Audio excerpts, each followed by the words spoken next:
तो बेशीत प्रत्येकाच्या बंधन तुटल्या चालते स्वर्गाकडे आपण हात उंचवतो तो प्रार्थना आतून घेऊन आमची छोटी स्तुती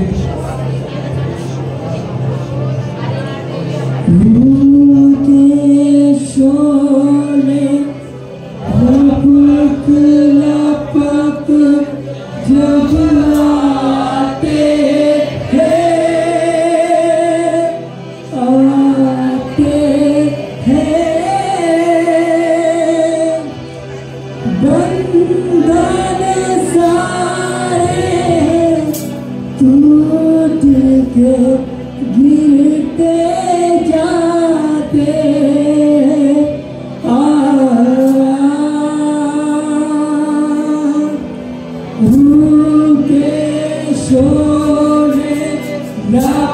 पुस्तकामधून बघणार आहोत इयोबाचं पुस्तक याचा पहिला अध्याय आणि 20 ते 22 वचन यावेळेस आपण काढू। इयोबाचं पुस्तक याचा पहिला अध्याय आणि 20 ते 22 वचन कोणीतरी पुरुषांमधून वाचा मोठ्या आवाजात।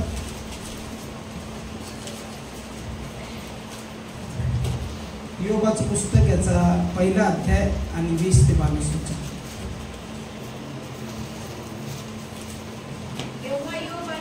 पुरुषांमधून वाचा सगळं ठीक आहे।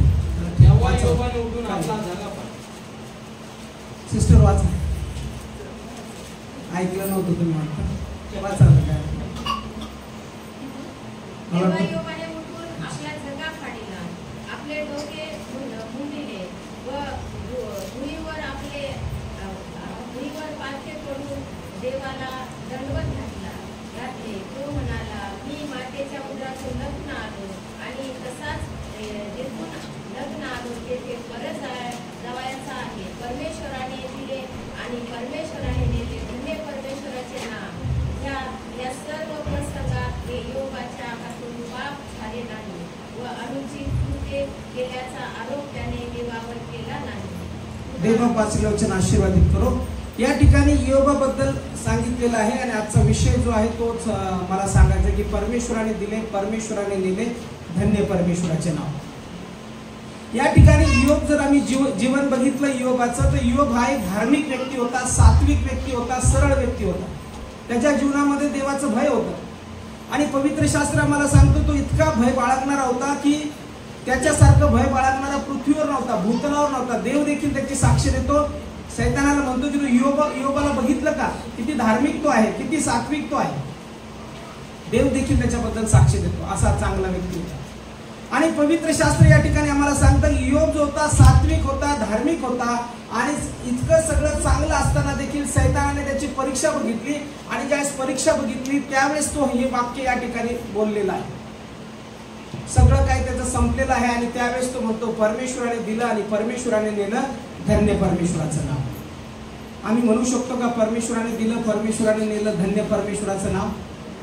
आमच्या जवळ साधं उदाहरण तुम्हाला सांगतो। तुम्ही साडीच्या दुकानात गेले किंवा तुम्ही शर्ट घ्यायला गेले आणि एखाद्या दुकानातून तुम्ही साडी घेतली आणि ती साडी 2000 रुपयाला घेतली आणि तुम्ही 2000ची साडी घेऊन किंवा शर्ट 2000चं घेऊन घरी आला आणि घरी आल्यानंतर तुम्ही ते शर्ट साडी ठेवली आणि शेजाऱ्या पाजाऱ्याला दाखवली आणि तेवढ्यात एक बाई सांगते अरे रे ही साडी तुम्हाला फार महाग पडली, ही तर साधी साडी आहे, 1000ला भेटते। काय होतं लगेच? ते तर साधं शर्ट आहे, हे शर्ट 1000ला भेटतं। काय होतं लगेच? फार दुःख वाटतं, एकदम बीपी हाय व्हायला लागतो, म्हणजे 1000 बुडाले। साधे 1000 गेले का आम्हाला काय होतं? गेले, आता काय खरं नाही। आणि लगेच मनात विचार, सगळं टेन्शन, म्हणजे पूर्ण दिवस आमचा खराब। कोणीतरी सांगितलं ही 2000ची नाही, ही 1000चं आहे, 2000चं शर्ट नाही 1000चं आहे, पूर्ण दिवस आमचा खराब झाला। आम्हाला काय वाटतं काहीतरी आमच्यापासून गेलं। विचार करा, याचं सर्वस्व गेलेलं आहे, लेकरं मेले, धन संपत्ती गेली, इतका श्रीमंत होता की त्याच्यासारखा त्या देशात श्रीमंत नव्हता, इतका श्रीमंत मनुष्य आणि त्याचं सर्व काही संपलं तरी देखील तो म्हणतो परमेश्वराने दिलं, परमेश्वराने नेलं, धन्य परमेश्वराचं। Hallelujah, hallelujah. आमचं थोडंसं गेलं का आम्हाला फार दुःख वाटायला लागतं। मी पण त्याच्यामध्ये आलो, ज्यावेळेस मी तो उपदेश करतो पहिले मला उपदेश असतो आणि मग नंतर तुम्हाला. मी त्याच्यात आलो, मी माणूस आहे. थोडंसं काही झालं, आम्हाला दुःख आलं तर असं दुःख वाटायला लागतं की आता सगळं काही संपलेलं आहे. हा जो माणूस आहे हा काय अधार्मिक माणूस नाही. हा जो माणूस आहे हा देवाचं भय धरणारा माणूस आहे. ऊस देशात जर पहिलं वचन वाचलं तर तिथं म्हटलेलं आहे, ऊस देशात एक पुरुष होता, त्याचे नाव योब असे होते. तो सात्विक व सरळ होता. सात्विक होता, सरळ होता. तो देवाला भिवून वागे व पापापासून दूर राही. त्याला 7 पुत्र व 3 कन्या झाल्या. 7,000 मेंढरे, 3,000 उंट, बैलाच्या 500 जोड्या, 500 गाढवी एवढे त्याचे धन होते आणि त्याचा परिवार फार मोठा होता. असा तो पूर्व देशातल्या सर्व लोकात थोर होता. त्याच्याजवळ पुष्कळ धन संपत्ती होती. 7 पुत्र 3 कन्या होत्या आणि असा म्हटलेलं आहे की त्या सर्व देशामध्ये तो थोर होता, मोठा होता. त्याच्याजवळ पुष्कळ सगळं काय होतं, सगळं काय श्रीमंती आहे त्याच्याजवळ. सगळं एवढंच नाही तर देवाचं भय धरणार आहे. त्याचे पुत्र आळीपाळीने एकमेकाच्या घरी भोजन समारंभ करत व त्यावेळी त्या आपल्या 3 बहिणीस पंक्तीस बोलावत. ते भोजन समारंभ आटोपल्यावर योब त्यांना बोलावून आणून त्यांची शुद्धी करी. तो प्राप्त काळी उठून त्या सर्वांच्या संख्येत बलीचं हवन करी. काय म्हणत होता, कारण तो म्हणे की न जाणो माझ्या पुत्रांनी पाप केले असेल आणि आपल्या मनाने देवाचा अवहेर केला असेल, असा योबाचा नित्यक्रम असे. एवढंच नाही, तो ज्यावेळेस बोलवत असेल त्यावेळेस प्राप्त काळी सकाळीच उठत होता आणि सकाळी उठून त्यांच्या संख्येतकं म्हणजे जितके पुत्र आहेत तितके कन्या आहेत त्याच्या संख्येतकं देवाला बलीचं हवन करत असे, स्तुती करत असे, देवाची आराधना करत असे. आज आम्ही बघतो की एक सकाळ पण आम्हाला लवकर उठल्या जात नाही. समजा रविवार येतो आणि रविवारी तुम्हाला माहिती आहे की आज आपल्याला चर्चला जायचं आहे, आज उपासना आहे. आपण काय करतो, प्राप्त काळी उठतो, पण येतो किती वाजता? आपण कधी एंट्री मारतो चर्चमध्ये? उपासना झाल्यावर. हा उपासना झाल्यावर येत नाही, हा प्राप्त काळी उठून उपासना करतो. प्राप्त काळी उठून देवाचं नाव घेतो, सकाळीच उठून उपासनेसाठी तयार असतो. मला फार दुःख वाटतं जे लोक उपासना झाल्यावर येतात त्यांच्यासाठी. का माहितीये, ज्यावेळेस वचन ऐकता त्यावेळेस तुम्ही काय करत असता? वचन ऐकता त्यावेळेस काय करत असता? तुम्ही रिसीव्ह करीत असता, घेत असता, स्वीकारत असता. पण ज्यावेळेस तुम्ही येऊन उपासना करता त्यावेळेस काय करत असता? तुम्ही देत असता, म्हणजे देवाला स्तुती करत असता, आराधना करत असता. हा सकाळीच उठत होता आणि देवाची आराधना करत होता, बलित हवन करत होता. आम्ही ज्यावेळेस मंडळीमध्ये येतो त्यावेळेस आम्ही देखील एक रविवार, आम्हाला तर प्रत्येक आठवडा म्हणजे प्रत्येक दिवशी आम्हाला उठून सकाळीच करायचं नाही, आम्हाला फक्त एक आठवडा करायचा आहे. त्याच्यात देखील आमचं मनाचं कल आम्ही कसा ठेवतो ते महत्वाचं आहे, किंवा कशी उपासना करतो ते महत्वाचे आहे. तो जो वेळ असतो तो वेळ देण्याचा असतो. त्या वेळामध्ये आम्ही येऊन परमेश्वराला स्तुती आराधना दिली पाहिजे. हा स्तुती आराधना देत होता, बलीचं हवन करत होता, परमेश्वराच्या सानिध्यात सकाळी उठून जात होता. तो रोज असं म्हटलेलं आहे की भोजन समारंभ करीत व त्याच्या नंतर तो आटोपल्यावर योब त्यांना बोलावून आणून त्यांची शुद्धी करी व प्राप्त काळी सकाळी उठून त्या सर्वांच्या संख्येत बलीचे हवन करी. आणि तो म्हणत होता, न जाणो त्यांनी पुत्राने किंवा कन्याने मनाने देवाचा अवहेर केला असेल, असा योबाचा नित्यक्रम होता. पण इथं म्हटलेलं एक दिवस असा आला की त्या दिवशी देवपुत्र परमेश्वरापुढे येऊन उभे राहिले व त्यांच्यामध्ये सैतानी आला. परमेश्वर सैतानास म्हणाला, तू कोठून आलास? सैतानाने परमेश्वरास उत्तर दिले, मी पृथ्वीवर इकडे तिकडे हिंडून फिरून आलो आहे. परमेश्वराने सैतानास विचारले, माझा सेवक योब याच्याकडे तुझे लक्ष गेले होते काय? भूतलावर त्याच्या तोडीचा सात्विक सरळ देवाला भिवून वागणारा व पापापासून दूर राहणारा असा दुसरा कोणी नाही. सैतानाने परमेश्वराला उत्तर दिले, योब देवाचे भय काय फुकट बाळगतो? तो त्याचे घर व त्याचे सर्वस्व या सभोवती तू कुंपण घातले आहे ना? तू त्याच्या हातास यश दिले आहे ना? व देशात त्याचे धन वृद्धी पावत आहे ना? आता ते सैतान त्या ठिकाणी देवपुत्रामध्ये उभा राहिला आणि परमेश्वर त्याला म्हणतो, तू कुठून आलास? तो म्हणतो, मी पृथ्वीवर इकडे तिकडे हिंडून फिरून आलो. सैतान म्हणतो, तुझी लक्ष योगाकडे गेलतं का? त्याच्या तोडीचा सात्विक सरळ आणि मला भिवून वागणारा मनुष्य नाही. आणि मग सैतान परमेश्वराला उत्तर करतो आणि काय म्हणतो, तो काय फुकट तुझं भय बाळगतो का? तू त्याला सर्वस्व दिलं आहेस ना? तू त्याच्या घराभोवती त्याचं घर त्याचे सर्वस्व याच्या भोवती कुंपण घातले आहे ना? तू त्याच्या हाताला यश दिले आहे ना? त्याचे देशात धन वृद्धी पावत आहे ना? त्यामुळे तो तुझं भय बाळगतो. त्याच्याजवळ सगळं आहे, पैसा आहे, सगळं आहे, सगळं आहे, सगळं आहे, आणि म्हणून तो काय करतो, तुझं भय बाळगतो. आपल्या जीवनामध्ये तसंच असतं. ज्यावेळेस परमेश्वर आमची प्रार्थना ऐकतो आमच्याजवळ सगळं काही असतं त्यावेळेस आम्ही काय म्हणतो, परमेश्वरा तुझा धन्यवाद, परमेश्वरा तुझी स्तुती असो. ज्यावेळेस आम्हाला काही गरज असते परमेश्वराकडे त्यावेळेस आम्ही परमेश्वराची आराधना करतो, स्तुती करतो आणि परमेश्वराचं जय जयकार करतो. पण ज्यावेळेस सगळं काही संपतं त्यावेळेस आम्ही परमेश्वराला नावं ठेवायला सुरुवात करतो, देवाला मी नावं ठेवतो. आणि मग सैतानालाही तसंच वाटतं की हाही व्यक्ती तसाच असेल, याच्याजवळ सगळं आहे म्हणून हा देवाची स्तुती करतो. सगळं काही कुंपण घातलेलं आहे याच्या धनाभोवती, याच्या लेकरांभोवती, याच्या घराभोवती, याला सर्वस्व दिलेलं आहे म्हणून हा स्तुती करतो. म्हणून तो परमेश्वराला म्हणतो काय फुकट हा तुझं भय बाळगत नाही, तू याला यश दिलं, सर्वस्व दिलं म्हणून हा तुझं भय बाळगत आहे. मग आज परमेश्वराचं भय चांगुलपणातच आम्ही बाळगणं गरजेचं आहे का? ज्यावेळेस त्रास येतो, संकट येतं त्यावेळेस आम्ही कशा प्रकारे देवाची स्तुती करतो किंवा संकटामध्ये देखील आम्ही काय म्हणतो ते परमेश्वर बघत असतो.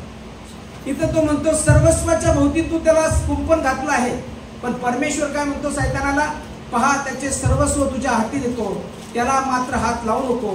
मग सैतान परमेश्वरापासून निघून गेला. सैतानाला परमिशन दिली, जा त्याचं सर्वस्व तुझ्या हाती देतो पण त्याला हात लावू नको.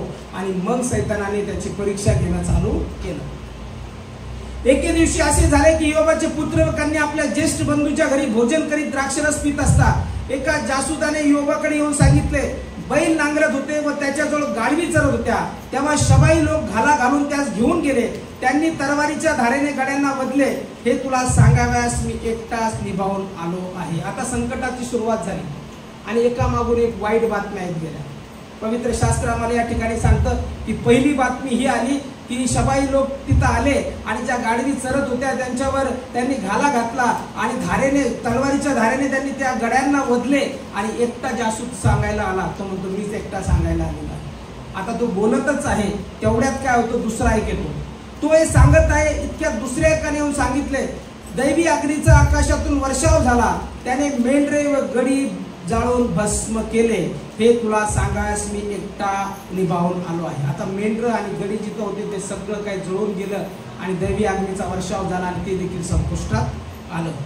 तो हे सांगत आहे. इतक्यात आणखी एकाने येऊन सांगितले, खासद्यांनी 3 टोळ्या करून उंटावर घाला घातला, ते घेऊन गेले व त्यांनी तरवारीच्या धारेने गड्यास वधले, ते तुला सांगायस मी एकटाच निभावून आलो आहे. आता इथं उंट देखील होते, उंट देखील खासगी लोकांनी लुटून नेले आणि तिथल्या जे गडी होते त्यांना देखील त्यांनी मारून टाकलं.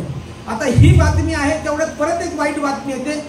तो हे सांगत आहे. इतक्यात आणखी एकाने येऊन सांगितले, तुझे पुत्र व कन्या ही आपल्या ज्येष्ठ बंधूच्या घरी भोजन करीत असता द्राक्षरस पीत होती. तो रानाकडून आलेल्या प्रचंड वाऱ्याच्या सोसाट्याने त्या घरचे 4 कोपरे हादरले, त्यामुळे ते घर त्या तरुण मंडळीवर कोसळले आणि ती सगळी मरून गेली, हे तुला सांगावयास मी एकटाच निभावून आलो आहे. आता लेकरं देखील जिथं बसलेले होते तिथं म्हटलेलं आहे की वारा आला आणि वारा आल्यानंतर त्या घराचे 4 कोपरे हादरले आणि ते घर त्या तरुण मंडळीवर कोसळले आणि 7 पुत्र आणि 3 कन्या मरण पावल्या. आता योग देशातला सगळ्यात श्रीमंत व्यक्ती होता आणि एका क्षणामध्ये योग देशातला सगळ्यात गरीब व्यक्ती झाला. त्याच्याजवळ काहीच नाही. एवढंच काय, त्याचे पुत्र आणि कन्या देखील संपल्या, मरण पावले. ते अशा परिस्थितीमध्ये तो आहे आणि त्यावेळेस हे सगळे वाईट बातम्या त्याच्याकडे आल्या आणि आल्यानंतर त्याने काय केलं, योबाने उठून आपला झगा फाडला, आपले डोके मुंडले व भुईवर पालथे पडून देवाला दंडवत घातले. तो म्हणाला, मी मातेच्या उदरातून नग्न आलो आणि तसाच जिथून नग्न आलो ते परत जावायचा. परमेश्वराने दिले, परमेश्वराने नेले, धन्य परमेश्वराचे.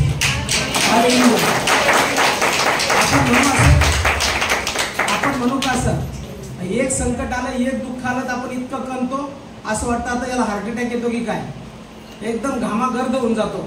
थोडंसं टेन्शन आलं असं वाटतं बीपी एकदम हाय व्हायला लागतो. पण योबाला तसं काहीच झालं नाही. योबाला माहिती आहे, जे काही वैभव मला प्राप्त झालं, जी संपत्ती मला प्राप्त झाली, ज्या गोष्टी मला प्राप्त झाल्या त्या सर्व परमेश्वरापासून प्राप्त झाल्या आणि परमेश्वराने दिलं होतं, परमेश्वराने दिलं, धन्य परमेश्वराचं. या प्रसंगी असं म्हटलेलं, या प्रसंगात योबाच्या हातून पाप झाले नाही व अनुचित कृत्य केल्याचा आरोप त्याने देवावर केला नाही. त्याने अनुचित कृत्य केल्याचा आरोप कोणावर केला नाही? देवावर. आपण सगळ्यात जास्त आरोप कोणावर करतो?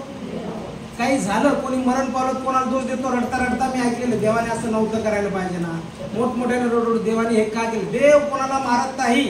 देवाची इच्छा आहे सगळ्यांचं चांगलं व्हावं. दुष्ट आमच्या जीवनात संकट पेरतो, दुष्ट घाला घालतो आणि त्याचा सगळा ठपका आम्ही देवावर देतो. किंवा बऱ्याचशा वेळेस आमच्या विचाराने आमच्या स्वतःच्या पापामुळे संकट येतं आणि आम्ही दोष देतो देवाला.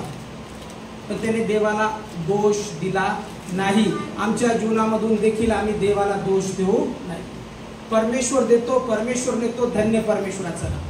बऱ्याचशा वेळेस मला माहिती आहे आम्हाला टेन्शन येतं, पण त्या टेन्शनमध्ये देखील आम्ही म्हटलं पाहिजे परमेश्वर आहे सगळं काही मला तुझ्यापासून प्राप्त झालेलं आहे आणि तू जर मला दिलेलं आहे तर मी तुला धन्यवाद देत आहे.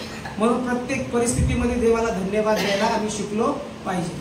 प्रत्येक परिस्थितीमध्ये आमच्याजवळ काही असो आमच्याजवळ काही नसो, आम्ही जसे आहोत तसे या पृथ्वीवरती देवाने आम्हाला पाठवलेलं आहे आणि पाठवलेलं असताना आम्ही त्याच्याबरोबर प्रामाणिक राहावं. जोपर्यंत आम्हाला पृथ्वीवर ठेवलं तोपर्यंत आमच्या मुखातून फक्त त्याच्या नावाचा धन्यवाद निघला पाहिजे.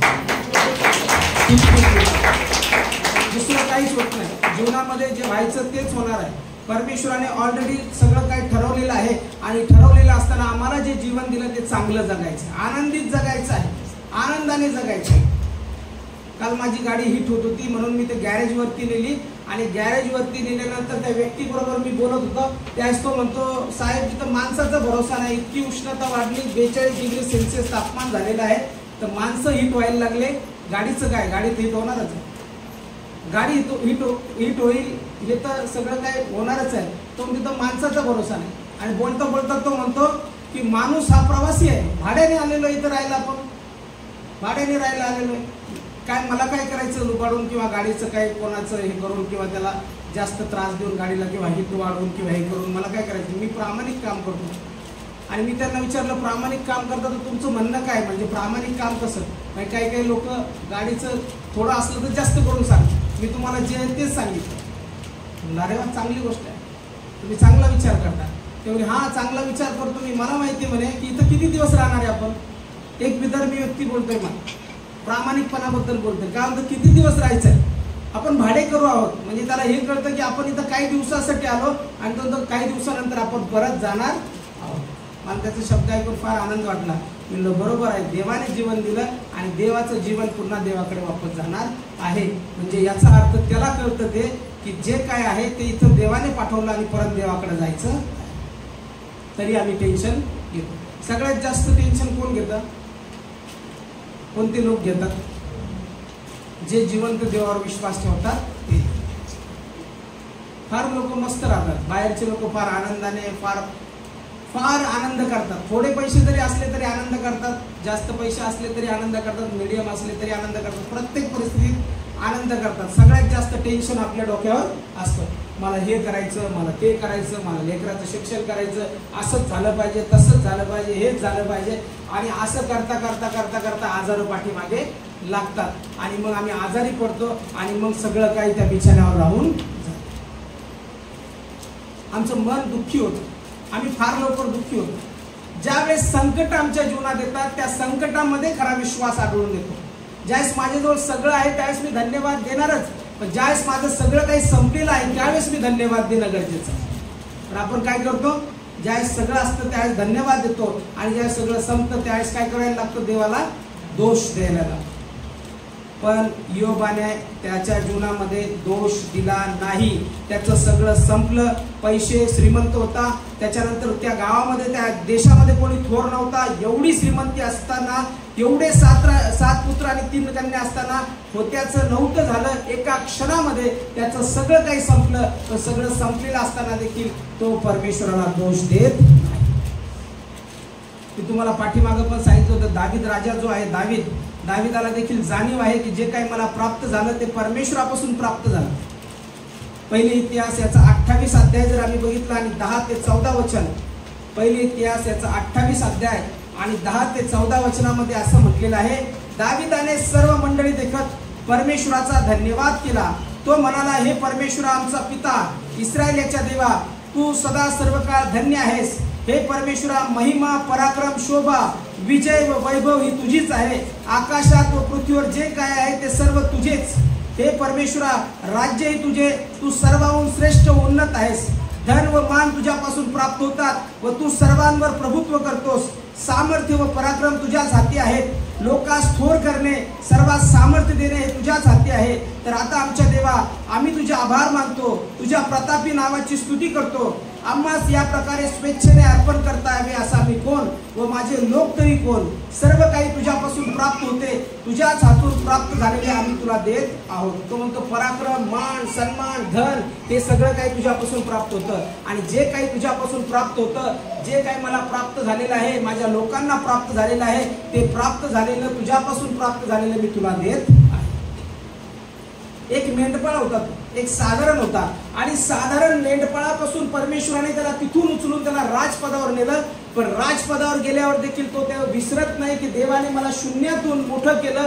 तो देवाला धन्यवाद देतो. आम्ही जर धुळीत असतो आणि साधारण असतो आणि नंतर आम्हाला काहीतरी मोठं पद देवापासून प्राप्त होतं, त्यावेळेस आम्ही देवाचं नाव सुद्धा देखील घेत नाही किंवा कोणाला साक्ष देखील सांगत नाही की हे सगळं मला प्रार्थनेमुळे प्राप्त झालं, हे सगळं मला येशूमुळे प्राप्त झालं. आम्ही लाजतो लोकांना साक्ष द्यायला, आम्ही सुवार्ता सांगायला लाजतो. एवढंच नाही तर प्रार्थना ज्यावेळेस परमेश्वर ऐकतो, प्रार्थना ऐकल्यानंतर आम्ही प्रार्थनेला येणंच कमी करून टाकतो, चर्चला येणंच कमी करतो. एकदा का देवाने प्रार्थना ऐकली आणि एकदा का आमचा नमाज पूर्ण झाला की त्याच्यानंतर चर्चला सगळ्यात जास्त खाडे कोण मारतात? कोण मारतात? ज्याची प्रार्थना ऐकल्या गेली. म्हणजे ह्या देवाला धन्यवाद देणं नाही. हर परिस्थितीमध्ये, प्रत्येक वेळामध्ये आम्हाला आठवण आली पाहिजे की आज रविवार आहे, आज माझ्या देवाचा दिवस आहे, आज माझी वेळ आलेली आहे, मी जाऊन परमेश्वराला धन्यवाद दे. हालेलुया. आपण काय पाहतो, उन्हाळ्याच्या सुट्ट्यात लग्न असतात. लग्न किती वाजता असतं? 1 वाजता. ते लागतं कितीला? आणि आपण चर्च बुडून काय करतो? मेकअप बिकअप करून तिथं असतो. आणि मी पण त्या लग्नाला येणार असतो, पण मी काय करतो? चर्च करून लग्नाला येतो. आणि मंडळीतले काही जण काय करतात? सकाळपासून मेकअप बिकअप करून तिथं जातात आणि सगळा मेकअप करून जातो.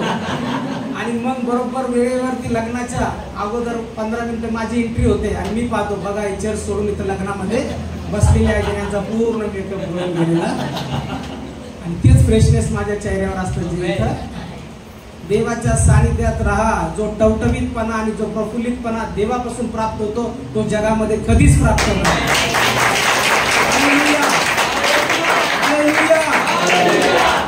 देवाने जीवन दिलं एन्जॉय करण्यासाठी, देवाने जीवन दिलं आनंदी राहण्यासाठी, देवाने जीवन दिलं जगण्यासाठी. मग काय असो किंवा नसो, तोच आनंद आमच्या चेहऱ्यावर पाहिजे. हालेलुया. तुम्ही तर माझ्यापेक्षा श्रीमंत आहात सगळे. तुम्हाला घर आहे स्वतःचे, मला घर नाही. चांगले घर आहेत तुमचे, तुम्हाला सगळ्यांना पगार असेल चांगला चांगला. मला पगार बिगार नसतो. जे काम करतो कॉन्ट्रॅक्टवरती, जे भाषांतर करतो त्याचं मला भेटतं. मी सांगतो मी आनंदी आणि सुखी आहे. आणि तरी सांगतो योग म्हणतो माझ्याजवळ होतं तेव्हा मी देवाला धन्यवाद दिला, नव्हतं तरी मी धन्यवाद दिला. मी पण सांगतो असलं तरी धन्यवाद आणि नसलं तरी देवाची स्तुती असो. जीवन दिलं तेच माझ्यासाठी फार उत्तम. आपण फार खटपट करतो पैसा कमवण्यासाठी. पैसा कमवण्यासाठी कधी कधी चुकीचे कामं पण आपण करतो. चुकीचे कामं करू नका. चुकीचे कामं करू नका. चुकीचे कामं केल्यानंतर आपल्याला वाटतं शिक्षा कुठं भेटेल? आपल्याला कुठं भेटेल? स्वर्गात कसे जातील ते?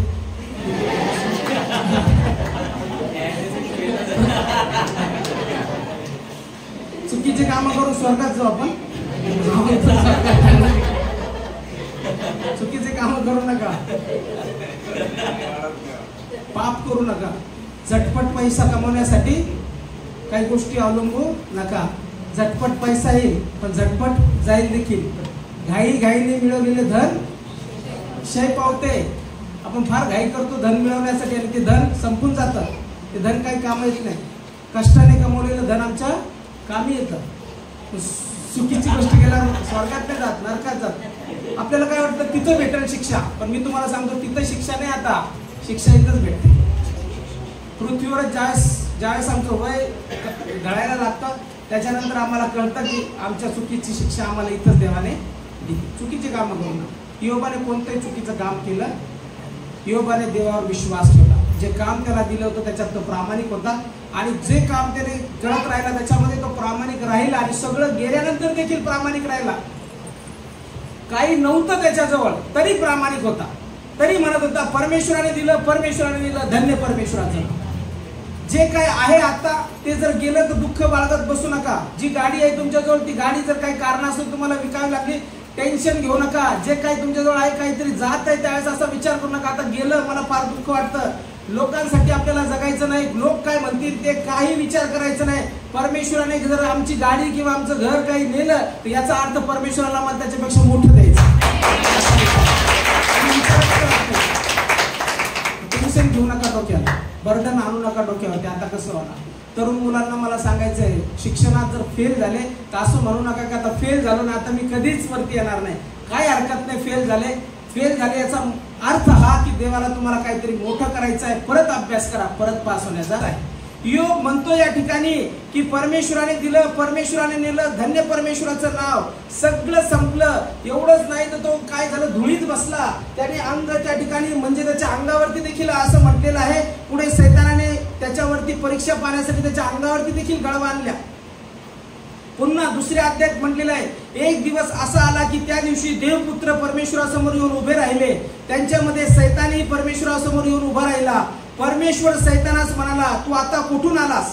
सैतानाने परमेश्वरास उत्तर दिले, मी पृथ्वीवर इकडे तिकडे हिंडून फिरून आलो आहे. परमेश्वराने सैतानास विचारले, माझा सेवक योग याच्याकडे तुझे लक्ष गेले होते काय? भूतलावर त्याच्या तोडीचा सात्विक व सरळ देवाला भिवून वागणारा, पापापासून दूर राहणारा असा दुसरा कोणी नाही. त्याचा विनाकारण नाश करण्यास तुम्हाला चिथवले तरी तो आपल्या सत्वाला दृढ धरून राहिला आहे. तुझी परीक्षा पाहिली, तुझे परमेश्वर माझ्याकडून मागितले तरी देखील तो आपल्या सत्वाला दृढ धरून राहिला आहे. त्याने मला सोडलं नाही, तो माझं भय आजही बाळगत आहे. आता सैतान काय म्हणतो? सैतानाने परमेश्वरास उत्तर दिले, त्वचासाठी त्वचा, मनुष्य आपल्या प्राणासाठी आपले सर्वस्व देईल. तू आपला हात पुढे करून त्याच्या हाडामास लावून तर पहा, म्हणजे तो तुझ्या तोंडावर तुझा अव्यय करेल. आता तो म्हणतो त्वचासाठी त्वचा, त्याच्या शरीराला त्रास देऊन बघ. त्याच्या शरीराला त्रास दिल्यानंतर तो तुझा अव्यय करेल, तुला नाकारील, तुला शिव्या शाप देईल. आणि तो म्हणतो त्याच्या त्वचेला किंवा त्याच्या शरीराला तू हात लावून बघ. परमेश्वर सैतानाला म्हणाला, पहा तो तुझ्या हाती आहे, त्याची प्राणहानी करू नको. मग सैतान परमेश्वरासमोरून गेला आणि त्याने इयोबास मोठमोठ्या गळवानी नखशिखांत अतिशय पिडले. पाप इतकी भयानक परीक्षा देव आमची करत नाही, इथं बसलेल्या कोणाची करत नाही. पवित्र शास्त्र सांगतं की माणसाच्या शक्ती पलीकडे परीक्षा परमेश्वर घेत नाही. आमच्या शक्ती पलीकडे परीक्षा होत नाही. योबाची परीक्षा किती झाली बघा. घर गेलं, संपत्ती गेले, लेकरं मेले, 7 पुत्र 3 कन्या गेल्या, सगळं बर्बाद झाला, राखेत बसला. आणि बसल्यानंतर देखील त्याच्या शरीरावर सैतानाने गळवा आणल्या. गळवा म्हणजे मोठमोठे असे फोड आणले आणि इतक्या गळवा आल्या की सगळं शरीर नखशिखांत म्हणल्यानंतर पूर्ण टॉप टू बॉटम त्याचं शरीर पूर्ण त्या गळवांनी भरल्या गेलं. आणि त्याने काय घेतलं? हातात खापरी घेतली. योबाने आपले अंग खाजवण्यासाठी एक खापरी घेतली आणि तो जाऊन राखेत बसला. तेव्हा त्याची स्त्री त्याला म्हणाली, तुम्ही अजून सत्व धरून राहिला आहात काय? देवाचे नाव सोडून द्या आणि मरून जा. काय म्हणते त्याची बायको? अजून देवाचं सत्व धरून राहिला का? देवाने सगळं नेलं ना, सगळं संपलं ना. आपलं घर होतं, घर पडलं, आपल्याला संपत्ती होती ती लुटून नेली, आपले 7 पुत्र आणि 3 कन्या होत्या त्या मेल्या. आता मी एकटीच उरलेली आहे आणि आता तुम्ही पण शरीरामध्ये गळवा आलेले आहे, त्रास होतोय तुमच्या शरीराला. आता तरी देवाचं नाव सोडून द्या आणि काय करा? मरून जा. बायको काय म्हणती? मरून. मी तुम्हाला लेडीज बद्दल सांगतो, लेडीजचा एक असा विश्वास असतो, त्या पटकन देवाकडे येतात आणि पटकन माघारी जातात. माणसाचं तसं नसतं. माणूस स्लो देवाकडे येतो आणि माघारी जात नाही. एक तर विश्वास लवकर ठेवत नाही आणि ठेवला तर तो मागे लवकर येत नाही. तर स्त्रिया कशा असतात? भावनिक असतात. थोडासा त्रास आला, थोडंसं संकट आलं की लगेच पाठीमागं पाऊल वळवतात.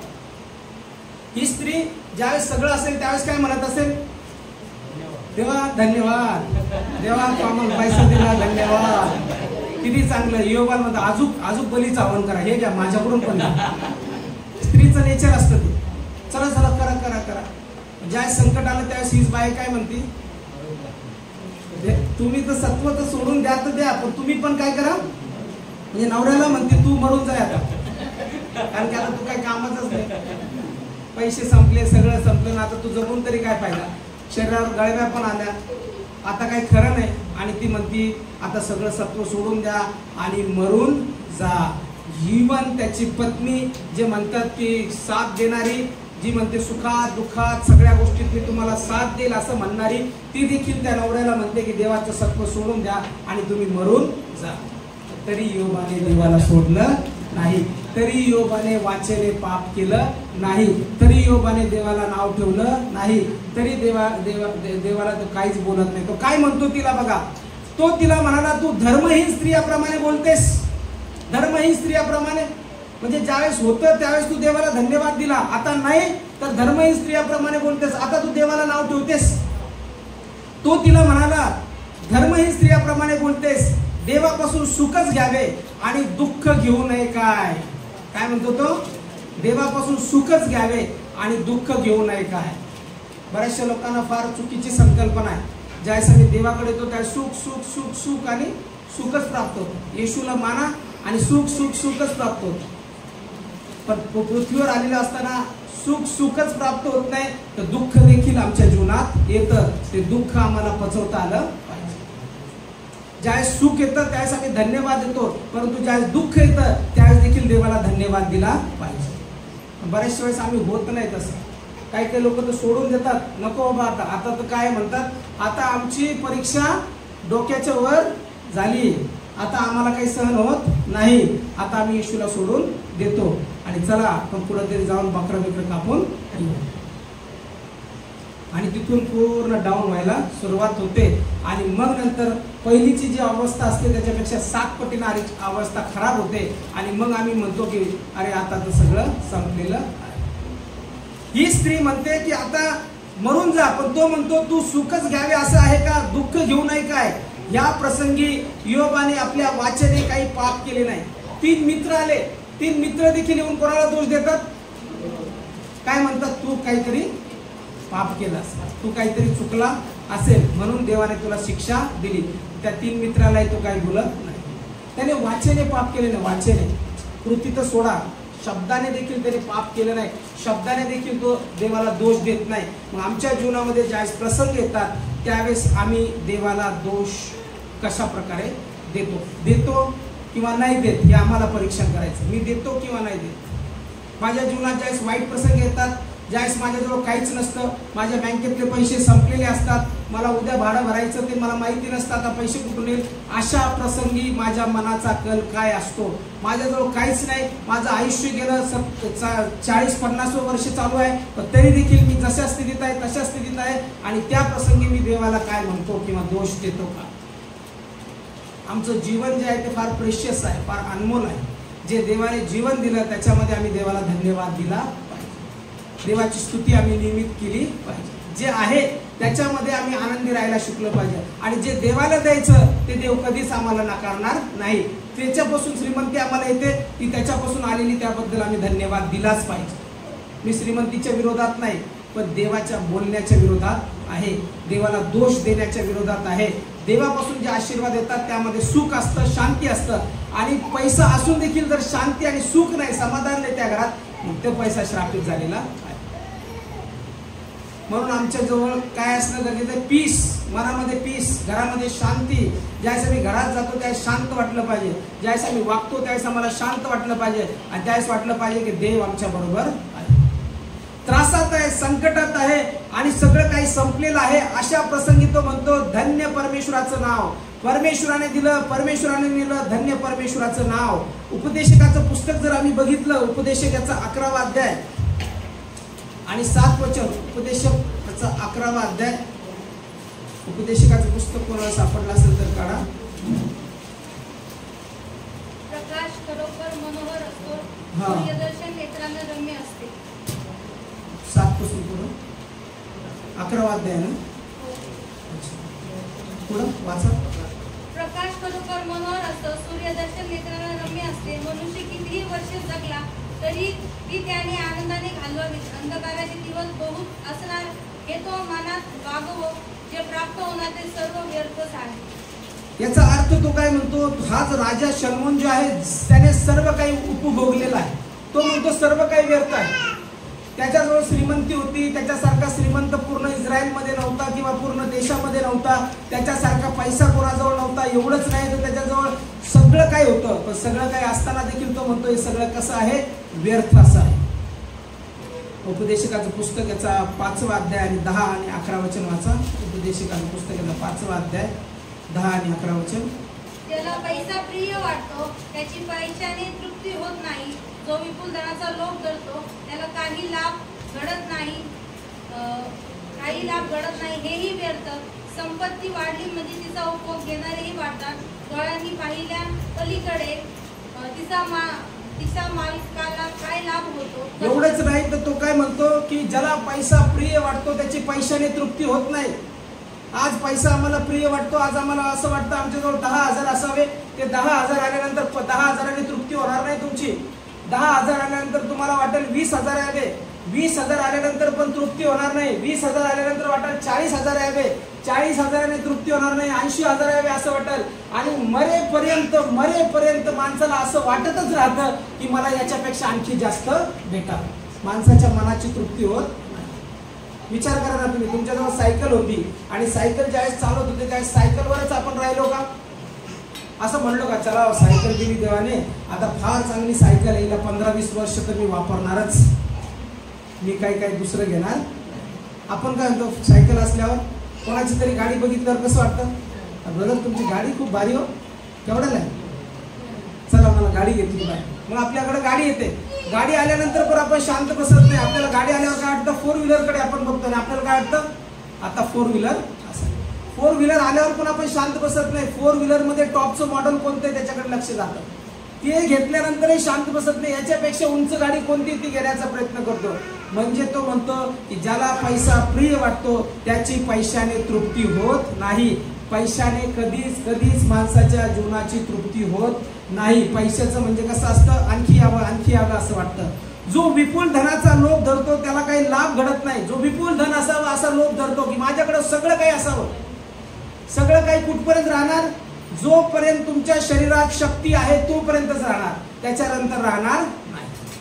जोपर्यंत मी म्हातारा होत नाही तोपर्यंत ते राहणार. पण म्हातारा होऊन बिछाण्याला ज्यावेळेस खेळेल त्यावेळेस ती संपत्ती माझ्या बरोबर येणार नाही. किंवा मरताना मी म्हणणार नाही ते 4-5 किलो सोनं जे ते बांधा बरं गतोडं आणि ते सगळं गतोडं बांधून बरोबर माझ्या पेटीत टाकायला पाहिजे तुम्ही आणि पुरतानी ते माझ्या बरोबर गेलं पाहिजे. इथून डायरेक्ट स्वर्गात होतं तसं. बरं ज्यावेळेस एखादी बाई, श्रीमंत बाई किंवा श्रीमंत मनुष्य मरतो त्यावेळेस त्याच्या अंगावरती ते सोनं तुम्ही बघतात काय केलं, हे भरपूर सोनं घालतात, एवढ्या मोठ्या साखळ्या. ते म्हणतात काय, चला जाऊ द्या आता मरण पावला, याच्याबरोबर याच्या सोन्याला पण त्याच्याबरोबर जाऊ द्या, जाळून टाका, सोन्यासहित जाळा किंवा या सोन्यासहित पेटीत घाला, असं कोणी म्हणतं का? अरे काढा वरपडून, अरे कान तुटेल त्याचा, काय होईल? तुटला तर तुटला, मेलाय तो आता, त्याला काय उपयोग? संपत्ती ज्यावेळेस त्या एखाद्या व्यक्तीच्या नावावर असते तोपर्यंत त्याचे नातेवाईक त्याच्या जवळ येत नाही, त्याला जवळ विचारत नाही. आजकाल आम्ही बघतो की लेकरं देखील विचारत नाही आई बापाला. पण तोच बाप मेला किंवा तोच व्यक्ती मेला, नातेवाईकाचं कोणी असला त्याला कोणीच नसलं, मेल्यानंतर काय होतं बरं? सगळ्या जाऊ दे चॅरिटीला देऊन टाका, सरकारला किंवा चॅरिटी किंवा अनाथ आश्रमाला ती संपत्ती असं म्हणतात का? ते काय करतात, सगळे दावा ठोकतात कोर्टामध्ये, हा माझा एकदम जवळचा नातेवाईक होता, या संपत्तीचा वारसदार मलाच करण्यात यावं. म्हणजे सगळं जे भांडण जगामध्ये ते कुठं आहे? सगळं भांडण जगामध्ये ना बाप बडा ना भैया, सबसे बडा. म्हणजे विचार करा, जगात आलो पण अडकलो कशा?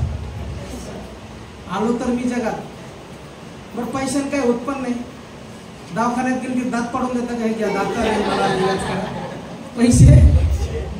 पैसे लागतात. काय बोलता बाळासाहेब, पैसे लागतात. भाजी मंडीत जावर आणि मनावर हे सगळं द्या, कोणी देणार नाही, भाजी सुद्धा देणार नाही, पैसे लागतात. तुम्ही दवाखान्यात जा बरं, दवाखान्यात काय आपण दात पाडून देत नाही, पैसे द्यावे लागतात. सगळीकडे जा, कुठं जा, पैसे वगैरे काहीच होत नाही. प्रवास करा रेल्वेने, हाकलून देतील आपल्याला. पैसा घेतात तेव्हा ते प्रवास करू देतात, तेव्हा ते करतात. बाळासाहेब पैसा वगैरे काहीच होत नाही. आणि पैसा जर नसला तर माणसं देखील माणसाला विचारत नाही. तुमचा एखादा एकदम श्रीमंत नातेवाईक आहे आणि तुम्ही एकदम गरीब आहात, आपल्याला सगळ्यात जास्त भूषण कोणाचं असतं? आणि तो फुकट विचारत नाही, तो फुकट विचारत नाही. ना आपल्याला काय आमचा पाहुणा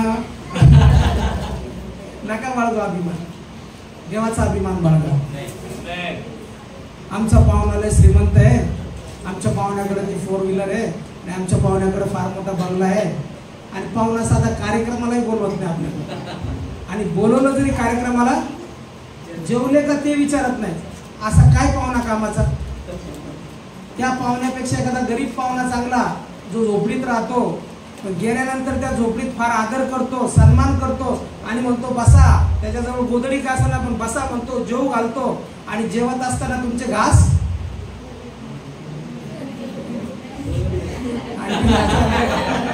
घास मोजत नाही. श्रीमंताच्या घरी जा, तुम्हाला पोळ्या पण टाकता येते, कसे टाकतील माहिती का? मोजून मोजून टाकतील. कधी जेवले का श्रीमंताचे इथं? जेवले? अजून आणू का? पुण्याहून आले. आपली पद्धत तशी नाही, आणू का? आपली पद्धत आणून ठेवतात. दुसरीकडे पुण्याला जातो, पुण्याला विचारत तुम्ही चहा पिणार का, तुम्ही पोळी खाणार का? भूक जरी लागली नसलं तर आपण जे आपल्या इकडचं काय म्हणाल, नाही नाही मला जेवायचं नाही, मी काय जेवणार. तो बिचारा उपाशी मेला. श्रीमंताच्या घरी जेवून बघा तुम्ही आणि गरीबाच्या घरी जेवून बघा, फार फरक वाटेल तुम्हाला, लगेच तफावत जाणार. श्रीमंती ही पैशात नसते, श्रीमंती ही मनामध्ये असते. इथं पवित्र शास्त्र काय सांगतं की योबाकडे सगळं होतं, पण हा श्रीमंत व्यक्ती वेगळा श्रीमंत आहे. म्हणून मी म्हटलं सगळे श्रीमंत सारखे नसतात. हा श्रीमंत आहे पण मनाने पण श्रीमंत आहे. याच्याजवळ सगळं होतं त्यावेळेसही देवाला धन्यवाद दिला आणि काही नव्हतं त्यावेळेसही देवाला धन्यवाद दिला. असं आमच्याजवळ काहीच नाही तरी आम्ही तसंच असलं पाहिजे, गर्व नसला पाहिजे आणि पुष्कळ जरी आलं तरी आम्हाला मातीमध्ये बसता आलं पाहिजे. कारण की आपण बनलो कशापासून? मातीपासून. काय सूट जरी घातले तरी मातीमध्ये बसण्याची ऐपत ठेवा. काय सूट जरी घातली तरी बाजरीची भाकर आणि चटणी खायची ऐपत ठेवली पाहिजे. हा खूप घाण वाटतंय मला इथं असं नाही, बसता आलं पाहिजे, मांडी घालता आली पाहिजे. योग तसा, योग श्रीमंत होता पण योबाने त्याची नम्रता सोडली नाही. योबाने त्या पैशाला काही मानलं नाही, त्या संपत्तीला काही मानलं नाही आणि सगळ्या गोष्टीमध्ये तो देवाला धन्यवाद देत आहे, देवाची स्तुती करत आहे आणि देवाचे आभार मानत आहे. योबाने काय सांगितलं या ठिकाणी, जे काही मला प्राप्त झालं ते देवापासून प्राप्त झालेलं आहे, परमेश्वराने दिलेलं आहे. एवढंच नाही तो त्याच्या बायकोला म्हणतो सुखच घ्यावं, दुःख घेऊ नये. काय दुःख नसावं का जीवनामध्ये?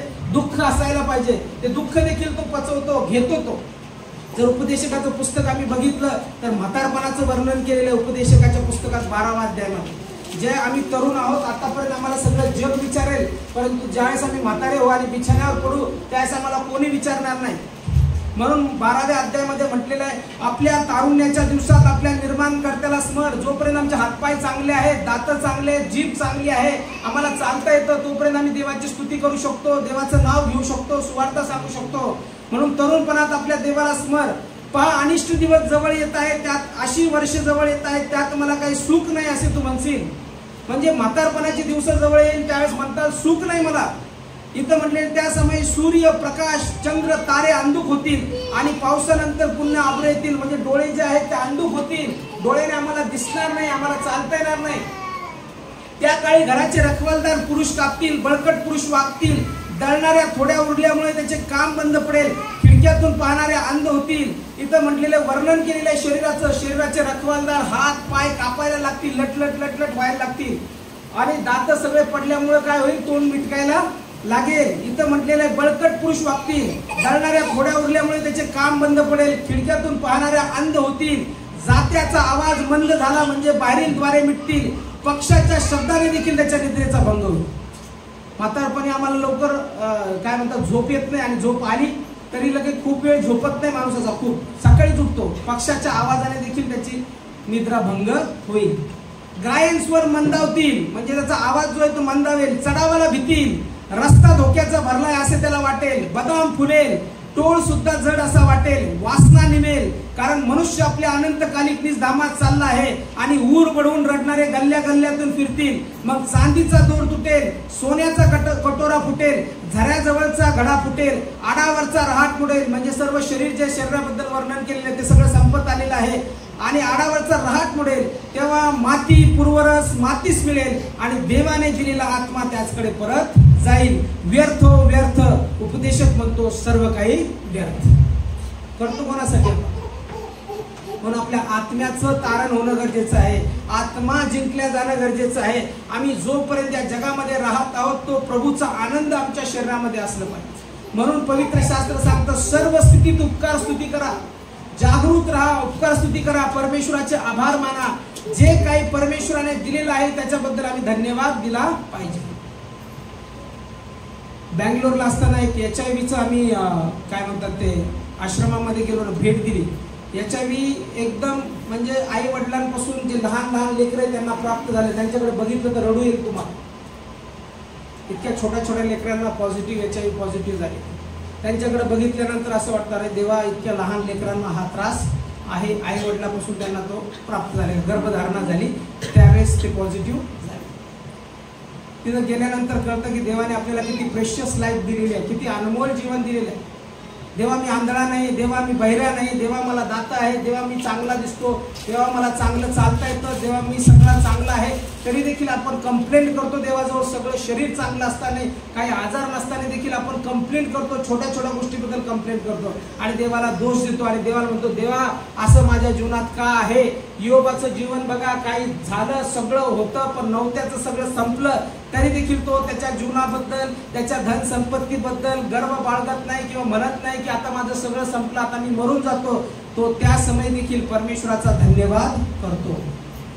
सुखातही धन्यवाद करता आला पाहिजे आणि दुःखातही देवाला धन्यवाद करता आला पाहिजे. तुमचं सगळं संपलं म्हणजे संपलं नाही, त्याचा अर्थ परीक्षा चालू आहे तुमची आणि त्या परीक्षेत तुम्हाला पास होता आलं पाहिजे. नाही तर परीक्षा ज्यावेळेस होत असते आम्ही सगळं सोडून देतो आणि लगेच आम्ही माणसावर भिस्त ठेवायला सुरुवात करतो, देवावरची भिस्त कमी करतो. योबाने तसं केलं नाही. आणि मग शेवटचा भाग मी तुम्हाला सांगतो.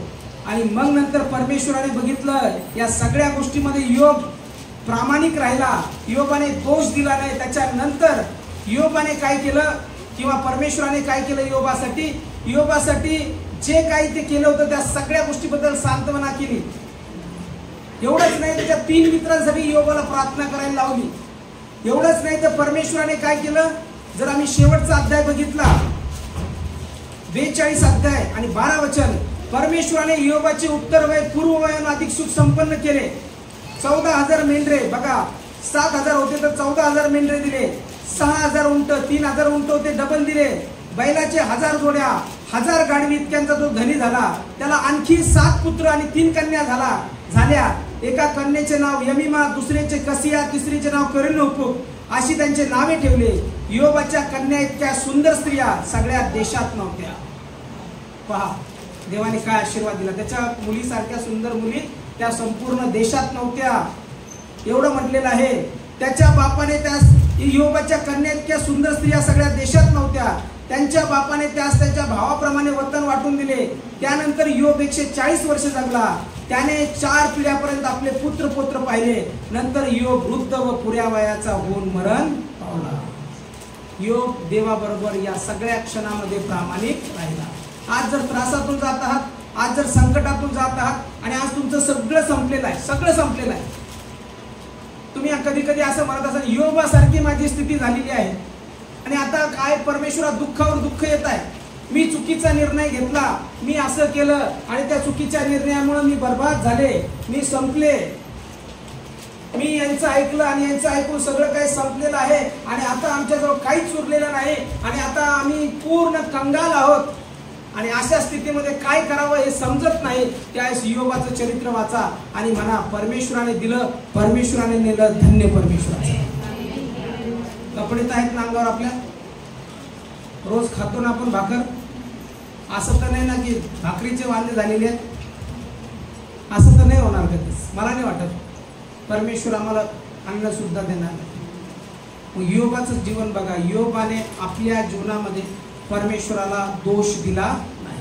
टेन्शन घेऊ नका, BP हाय करू नका, जास्त विचार करू नका. अति विचार करतात लवकर जातात. आपला विचार परमेश्वर. काही संपत्ती जास्त खटपट करू नका की लय मोठंच पाहिजे. ॲटोमॅटिक देवाला जर द्यायचे ना, कोणत्याही मार्गाने देव तुम्हाला देऊन जाईल. तुम्ही किती कष्ट करा, लयच कष्ट करायला लागले, लयच म्हणाले नाही सगळं चर्च सोडतो आणि आता कष्ट इतके करतो, खूप पैसा कमवतो, काय होणार नाही. आजार बिजार लागला सगळं संपून जाईल, पडून राहू पलंगावर आणि मग पाहत राहू ही माझी संपत्ती आणि सगळं काय ते दुसऱ्यांचं होतं. देवाने जीवन दिलेलं आहे देवाचा धन्यवाद करण्यासाठी, देवाची स्तुती करण्यासाठी, देवाची आराधना करण्यासाठी. जे काही आमच्याजवळ आहे ते देवापासून प्राप्त होतं आणि जे काही आम्हाला प्राप्त झालं ते देवाशिवाय प्राप्त झालं नाही. म्हणून देवाला आम्ही धन्यवाद दिला पाहिजे. कारण की वचन काय सांगतं, माती पुरवरत मातीस मिळेल आणि देवाचा आत्मा देवाकडे जाईल. बस एकच तत्व. म्हणून ही माती जास्त दिवस या जगात राहणार नाही. एक दिवस सगळं नामोनिशान मिटून जाईल. आमच्या पूर्वीचं देखील नामोनिशान राहिलं नाही तर आमचं कसं काय. जे आला जगामध्ये तो जाणार. जे काही जीवन देवाने दिलेलं आहे ते आम्हाला सुखाने आणि आनंदाने जगण्यासाठी दिलेलं आहे. प्रत्येक गोष्टीमध्ये क्षणामध्ये आनंद करा आणि परमेश्वराला धन्यवाद द्या. म्हणून योगाकडून मला शिकायला भेटतं, आज तुम्हाला देखील शिकायला भेटतं की परमेश्वराने दिलं, परमेश्वराने नेलं, धन्य परमेश्वराचं नाव. कोणत्या गोष्टीबद्दल कंप्लेंट करायची नाही. ज्यावेळेस आम्हाला असं वाटलं प्रेशर येत आहे, बर्डन येत आहे, त्यावेळेस म्हणा देवा तू मला दिलं, तू मला नेलं, मी टेन्शन घेणार नाही. ह्या गोष्टी मला टेन्शनदायक ठरतात, त्याचं टेन्शन मी घेणार नाही. तुझ्या हाती मी सोपून देतो. जे तुला करायचं ते योग्य वाटेल ते माझ्या जीवनात कर. निश्चित परमेश्वर आमच्या जीवनात. यावेळेस आपण सर्वजण उभे राहू आपल्या पायावरती आणि परमेश्वराचे धन्यवाद.